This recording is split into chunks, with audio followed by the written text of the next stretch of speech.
Salam sejahtera saudara-saudara yang dikasihi Tuhan.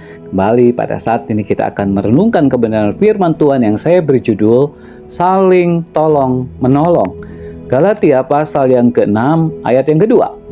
Bertolong-tolonganlah menanggung bebanmu. Demikianlah kamu memenuhi hukum Kristus. Mari kita berdoa. Bapa di dalam surga, pada saat ini Tuhan kami mau merenungkan firman-Mu. Oleh sebab itu Tuhan berbicaralah kepada kami, karena kami siap untuk mendengar dan melakukannya. Inilah Tuhan doa kami yang kami naikkan, hanya di dalam nama Tuhan Yesus kami berdoa. Amin. Saling tolong menolong. Saudara-saudara yang dikasihi Tuhan Yesus Kristus, suatu ketika saya sedang berada di dalam rumah, dan saat itu saya masih lajang. Satu hari itu saya menghadapi pergumulan yang berat dalam pelayanan dan membutuhkan teman untuk menolong saya. Jadi saya berdoa, Tuhan, tolong kirimkan seorang hamba Tuhan yang bisa menolong saya.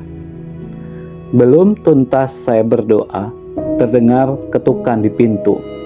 Begitu saya membuka pintu, ternyata yang mengetuk pintu adalah seorang hamba Tuhan yang saya kenal. Puji Tuhan. Namun belum saya persilakan masuk, ia sudah melontarkan keluhan. Saya punya masalah. Apakah kamu bisa menolong saya?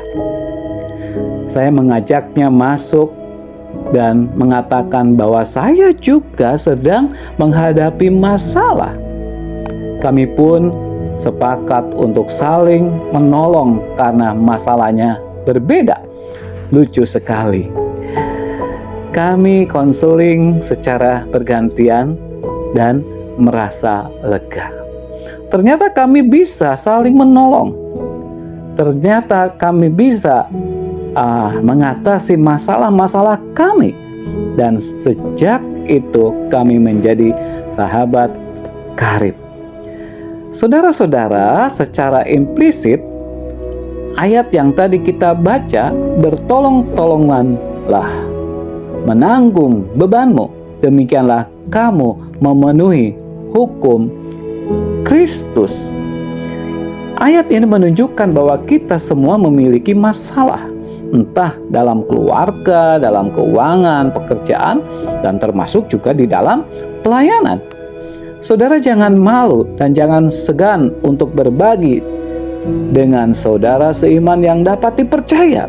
Dengan demikian beban menjadi ringan bila sama-sama dijinjing. Itulah tradisi baik yang sering dilakukan jemaat mula-mula, yaitu jemaat di Makedonia dan di Yerusalem. 2 Korintus 8 ayat 1 sampai yang ke-24. Nah, saudara-saudara, meskipun mereka miskin, meskipun mereka menderita, meskipun mereka menghadapi berbagai cobaan, mereka tetap saling menolong, bahkan mendesak untuk mengambil bagian di dalam pelayanan.